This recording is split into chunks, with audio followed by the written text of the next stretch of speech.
Hi, we continue today in Acts 7 as Stephen continues to talk about Moses in this speech before the Sanhedrin, responding to the false charges made by representatives of the synagogue of the freedmen that somehow Stephen is opposing Moses and this place. He's certainly not opposing Moses. This place being the Jerusalem temple, well, we'll have to wait and see. If you haven't watched the introductory video to this unit of Acts 6 and 7, I encourage you to do so, where I go over these issues you see on the right side of the screen. I won't go over them again now, but we're down here near the bottom around the themes of Stephen's speech, as I was just hinting at, the question of the role of the temple, especially in relationship, as I was exploring in chapter 6, to the often differently understood meaning of what the daily ministry is, or the daily distribution, traditionally understood as food because of the waiting on tables and Peter's response. But recent scholarship, as I've shown, it makes it more likely that it's about banking, which is to say the broader distribution of resources that the synagogue of the freedmen see as a threat to their likely relationship with the temple. So, as almost always, and as we'll see more explicitly in chapter 19 in Ephesus, the question of economics and worship and religio, in the sense that I use it as binding people together, are almost always connected. And so it's not so much that it's about a theological question as it is about competing aspects of how people can distribute resources, whether through the temple in God's name or through the community in the name of Jesus. So that's what we're around here. So I changed the shape and look at this. If you've downloaded earlier, you might note here I've moved this whole paragraph to being on one page, and I'll zoom in on that now. If you haven't seen this larger shape of this, we started with Abraham and then Joseph, and now we're in this long section of Moses, which will lead to the question of idolatry and the temple. So we'll zoom in here, and we've been looking at the last couple of videos how Stephen's speech separates Moses' life into three 40-year units. Not necessarily the years of his life, but 40 years of time going by. So some translations have not the one that we see in verse 30 matching here, but the one we saw up here said when Moses was 40 years old. But it's the same in both places, when 40 years were fulfilled. Here it has passed. That's similar, but fulfilled is more of a sense of an expectation of a certain period of time. And that's what we'll see here. We've noted throughout this that there are local key words. So we saw in the last unit the phrase being treated unjustly was 3 times here, highlighting that, and avenged is highlighted because it's a related word there. And we see here the angel. 3 times there's an angel in this section, and there'll be another angel near the end. And we recall that chapter 6 ended with their looking at Stephen and seeing his face was like the face of an angel, whatever that looks like. I also set this out. It's not exactly a chiasm, but it is an inclusio in the sense that we see this phrase that's underlined here and this phrase that's underlined in the bold here. They're basically identical.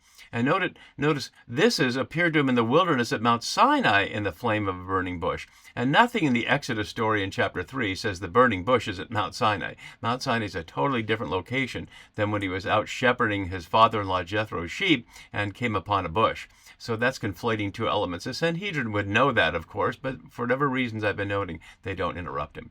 So we're on this paragraph now, and let's just jump right into it in our verses. And just as we do, one other thing I've been noting is Moses in Acts, and this chart shows apart from chapter 7, you see is missing here, to highlight that not only in Stephen's speech, but throughout Acts, and throughout Luke for that matter, there's nothing anti-Moses.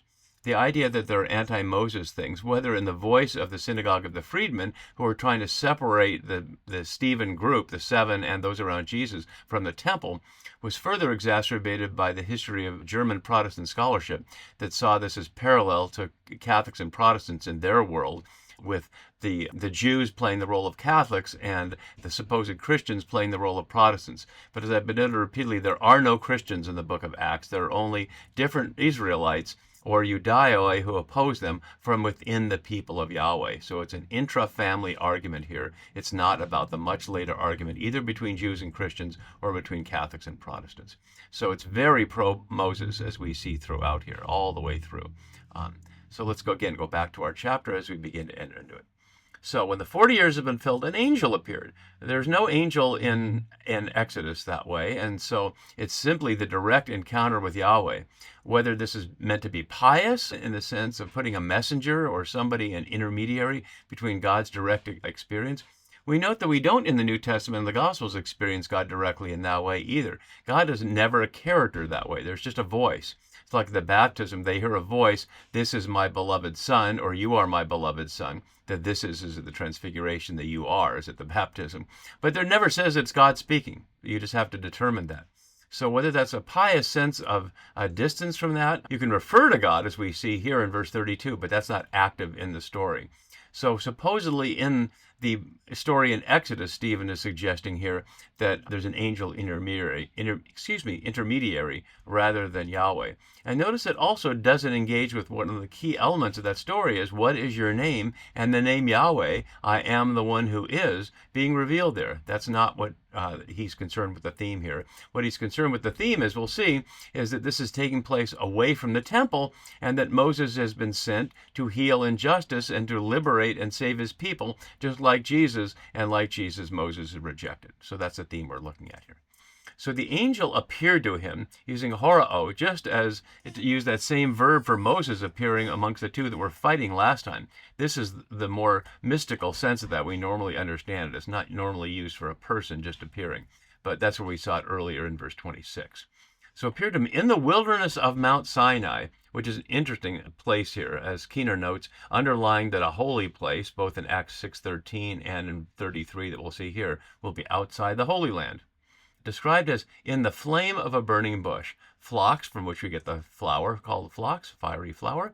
The only time we see phlox elsewhere is in Luke 16:24 in the question of the rich man and Lazarus and the flames there. And of a burning bush, or a bush on fire. And we see pur for fire, like in Pyromaniac, the fire of the Holy Spirit at Pentecost, back in chapter 2, and this here. And then at the very end. In Luke 20, it was around the hope of resurrection. So when Moses saw it, he was amazed at the sight, horama. Notice this is the noun form of what the appearing is here. So more properly would be, he was amazed at the appearance, which would match that. I didn't translate it that way. I left it the way it is, but that's the technical Greek pair there. As he approached to look, notice all the verbs for seeing that are involved here. Appeared and saw and looked. Many words for looking and seeing here. But now there's the verbs for sound. There came the voice of the Lord. Notice this is Exodus 3:5-6 in reverse order, which starts with, I am the God of Abraham, Isaac, and Jacob, and the God of your fathers. But here is, I am the God of your fathers, changing this to plural. It was father in Exodus. And notice we're continuing that male language that we've seen throughout here as he addressed the Sanhedrin as men, brothers, fathers. As I've been noting, whether that's Stephen's patriarchal language or Luke's, or whether simply appealing to the patriarchy of the Sanhedrin, we can't separate out. But plainly, this is to say, I am the God of your fathers, and he is appealing to the Sanhedrin as brothers, and we'll see Moses referred to as brother here as well. The God of Abraham and Isaac and Jacob, and Moses began to tremble, and tremos here, and we see that one other time in Acts, and did not dare to look. Atolma here, one other time in Acts. Then the Lord said to him, take off the sandals from your feet. And notice the use of Lord here as Kyrios allows Stephen to conflate the question of God and Jesus as Lord. There's only one word to describe either of them. He could have used God here. I am the God of your ancestors here. But twice the voice of the Lord and the Lord. So that's not raising the questions that Christians raise much later about the relationship between Jesus' humanity and his divinity, but certainly suggesting that the voice here is authoritative in the way that Jesus' voice is authoritative. And the voice says, take off the sandals from your feet. We'll see the question of sandals from your feet in 1325 when John the Baptist is recalled saying he was not worthy to untie the sandals. So take off the sandals from your feet, for the place you are standing is holy ground. Returning to the theme we saw back in 7:7, which you can see back up here of Abraham being in a foreign place. So the holy ground everywhere. And as I've been noting throughout, Stephen gives a number of examples. He could also have given the example of Jacob and Bethel, saying explicitly, God was in this place and I didn't know it. But he didn't choose that one, or Luke didn't choose that one, depending upon how you see the composition here. And then God continues, and the focus again is not on the identity or the question of Moses' faith, which if you know the Exodus story, Moses comes up with every excuse for why he can't do it. But that's not the issue here. I have surely seen, or I've seen, yes, I've seen, or in the translation I have over here, seeing, I have seen, which matches a Hebrew idiom. Interesting, given that Luke is reading from the Greek Septuagint. The mistreatment, the kako sin, only here in the New Testament, but following Exodus 3:7. Notice it's related to evil. Kako is related to the Greek word for evil there. So the evil treatment of my people who are in Egypt, and have heard their groaning. We hear groaning in Romans, but it also is coming directly here from Exodus, but a different word. In Exodus 3:7 it was krauges. I've heard their groaning and their cries. Here it's stenagmu here, which is rare in the New Testament. Um, why the different word? You'd have to ask Stephen or Luke. And I've come down to rescue them. Excelesthai here, not soteria here we saw for salvation earlier. I've come down to give them rescue. When Stephen told us, not the narrator, Stephen's the narrator here, that Moses was trying to get them to understand that he was there to give them salvation, but they did not understand. And so here it is, God directly saying through Stephen, I have come down to rescue them. Come down, I will send you to Egypt. Of course, send Moses to Egypt, using apostolo, the verb for to be an apostle, to be sent, that we saw earlier in 7:14. We'll scroll down just a couple of verses to see the rest of our paragraph for today. Now we see Stephen begin to punch his point home. Now he's told all the story that he wants to tell, but now he's speaking directly to the audience and really bringing this forward. And so I've highlighted here, as many scholars have noted, the fourfold use of this. And you see it underlined 4 times there. This Moses whom they rejected. This is the Moses. He is the one. So making that very clear. And what is this Moses? Remember, the charge is that he's speaking against Moses. This certainly isn't against Moses. It was this Moses, repeated here at the beginning of each of the next 4 verses, creating a demonstrative cadence in Greek. Notice that it recalls this Jesus that we saw earlier in chapter 1 and in the Pentecost speech in chapter 2, doing a parallel construction. This Moses whom they rejected here, our Nesanto here, as with Jesus and Peter's gate speech that we saw there, the many parallels between Moses and Jesus, between Stephen and Moses, between Moses and Stephen, etc. That when they said, this is applied to the quote at verse 35 from 27. And I didn't make a line to connect these, but you see how this is going here. Who appointed you a ruler and judge here? And as repeating back from up here, who appointed you a ruler and judge? And we see other elements. The appeared in the bush is from the appeared in the bush right up in the earlier paragraph. And the God will raise up a prophet from you is from Peter's speech at the gate in chapter 3, and not from earlier in this speech.